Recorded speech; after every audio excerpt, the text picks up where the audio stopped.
Hello everyone, मी प्रियंका तुमचं पुन्हा एकदा स्वागत करते आहे. जर तुम्ही मे महिन्यामध्ये जन्माला आला असाल, कोणत्याही वर्षीच्या मे महिन्यामध्ये जन्माला आला असाल, तर आपण जाणून घेऊया की येणाऱ्या भविष्य काळामध्ये तुमच्यासोबत काय घडणार आहे. एनर्जीशी कनेक्ट होण्यासाठी या व्हिडिओला डबल टॅप करा, लाईक करा आणि आपण बघूया मे महिन्यामध्ये ज्यांचा जन्म झालेला आहे, एस ऑफ कप्स आलेला आहे. सो ह्या जे मे महिन्यामध्ये जन्माला आलेले आहेत त्यांना येणाऱ्या भविष्य काळामध्ये इमोशनल फुलफिलमेंट होणार आहे.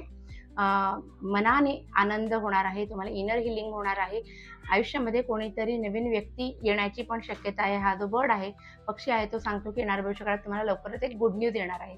तो ज्यांची लग्न झालेली नाहीत त्यांची लग्न ठरण्याची फार चान्सेस आहेत, किंवा जे एकमेकांच्या ऑलरेडी प्रेमात आहेत त्यांचे लग्न होण्याचे चान्सेस आहेत. आणि इमोशनल फुलफिलमेंटचं कार्ड आहे. So congratulations. पटापट लाईक, शेअर आणि सबस्क्राईब करा माझ्या चॅनलला. Thank you so much.